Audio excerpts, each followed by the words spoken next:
Welcome to day 34 of the federal election campaign, which means we are 3 days away from election day. I'm going to be live on election night with some friends of the show. You're not going to want to miss it, so make sure you check out my Twitch channel. I'll probably be going live at about 7 p.m. Eastern. I'm so excited. We're going to have so much fun. Speaking of exciting and fun, let's talk about what happened on the campaign trail today, because party leaders are finalizing their pitches. We are getting a clearer idea of what their concluding message of this campaign is. There were also some really interesting questions asked today, including one to Carney about electoral reform, so we will get to that in a second. And the Conservatives are fighting again. Mark Carney held his press conference today in Sault Ste. Marie, where he was speaking at the Algoma steel plant. Which makes sense because Trump upped the rhetoric again today, so Carney was speaking a lot about that specifically. The reason Trump was in the headlines today, aside from, his administration arresting a judge, so that's great, was because Time magazine released the full transcript of a recent interview they did with him. And in that interview, speaking about Canada, Trump said, quote, "In fact, we don't want them to make cars for us. We want to make our own cars. We don't need their lumber. We don't need their energy. We don't need anything from Canada. And I say the only way this thing really works is for Canada to become a state." And when asked if he wants to be remembered as a president who expanded American territory, he said, quote, "Wouldn't mind." Speaking today about this, Mark Carney reused some of the same lines like he's been using on this topic recently, saying that this is more proof that, quote, "the old relationship with the United States that we'd had is over, and that we need to chart a new path." And this is intimately tied up to the closing message that Carney has for Canadians in this campaign, that a vote for him is a vote for standing up to Trump. Take a listen. So this Monday, Canadians will choose who stands up for them as their Prime Minister. And I'm asking for your vote, for positive reasons, regardless of which party you voted for in the past. I'm asking for your vote to stand up to Donald Trump, to build a united Canada, to build Canada strong.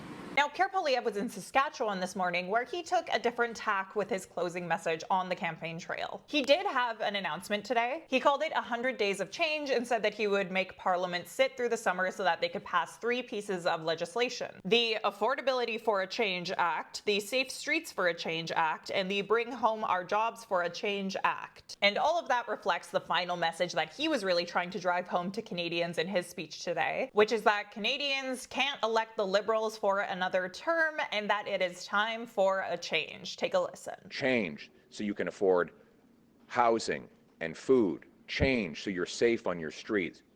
Change so that we can sell our goods to the rest of the world, stand on our own 2 feet, and be a sovereign, self-reliant country. We will pass the Bring It Home Our Jobs for a Change Act, and we will bring change that puts Canada on a proud, strong footing. Meanwhile, Jagmeet Singh was really high energy on the campaign trail despite his party doing pretty poorly in the polls. And the message that he was trying to drive home was that if Canadians send New Democrats to Ottawa, then they will fight for you. He's basically been asking Canadians not to give Carney a majority government and to send enough NDP MPs to Ottawa that they can keep the Liberals in check. So send us to Ottawa to hold the line, to stand up for everyday people, to fight for you, because we're never going to give up fighting for everyday people. That's who we are.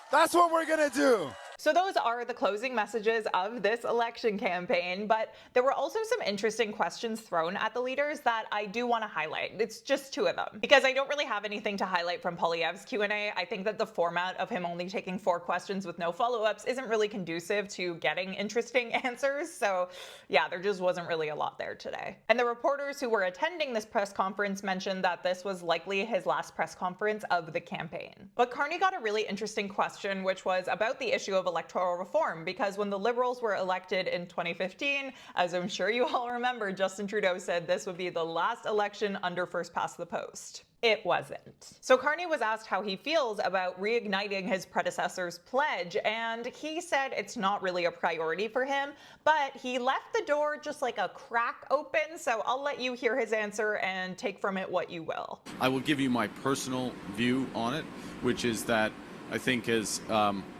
a Prime Minister should be neutral on these issues, so that if a process is developed, that they are objective and not being seen to tip the scales in one direction or another. And I think that, if I may, looking back on what happened previously, that probably is part of what stalled progress on it.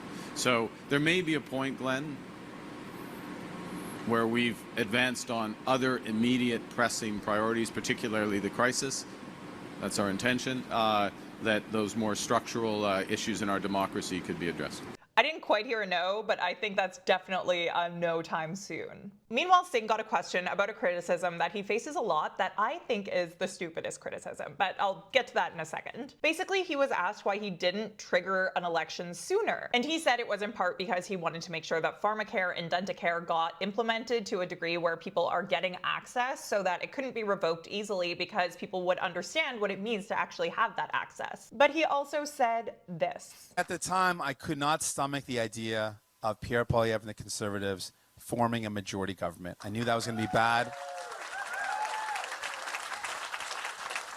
I knew that was going to be bad because of their cuts, because of their division, because of the things they wanted, and I did not want to let that happen. And not to flex, but in mid-December 2024, when a lot of politicians and pundits kept saying, why won't Singh topple the government? Why won't he send us to an election? I pointed out that if Singh toppled the government, we would probably have ended up with a conservative government, and why would the NDP want to trade a government that is slightly ideologically closer to them for a government that is much more ideologically opposed to them? Sure, the NDP was doing better in the polls then, but would you rather be the opposition to a majority conservative government or have a balance of power with a liberal minority? And Jagmeet Singh just today absolutely confirmed that that was his thinking. But anyways, follow me because I have all the best analysis. CBC Power Panel, I am waiting to pick up the phone. Anyways, the last thing I'm going to mention is we have even more provincial conservative, federal conservative infighting. This time, it looks like Nova Scotia's throwing its hat in the ring. After Doug Ford defended his campaign manager who had accused the Poilievre campaign of, quote, campaign malpractice in losing the lead that they had previously held in the polls. Specifically, Ford said, sometimes the truth hurts. It turns out another progressive conservative premier had a little bit of a tiff with the Poilievre campaign too. If you didn't pay attention to civics in high school, basically the Federal Conservative Party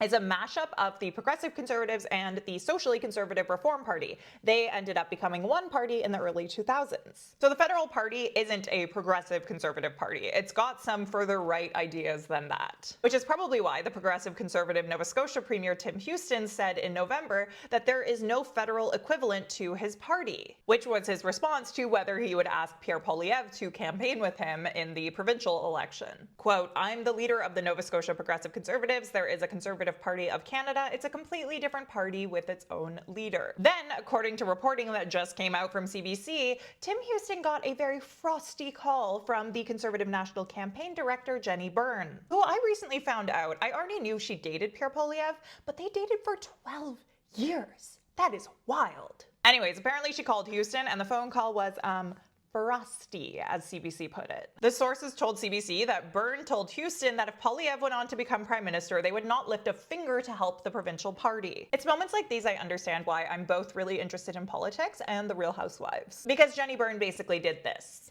You are f***ing gay 19 times? So yeah, Tim Houston wasn't at Pierre Poilievre's events when he was campaigning in Nova Scotia yesterday. And Tim Houston also put out a video that some people thought made it look like he was trying to go after Pierre Poilievre's job in the future. And Doug Ford said he busted Tim Houston's chops over the video and told him that he loves it. The girls are fighting.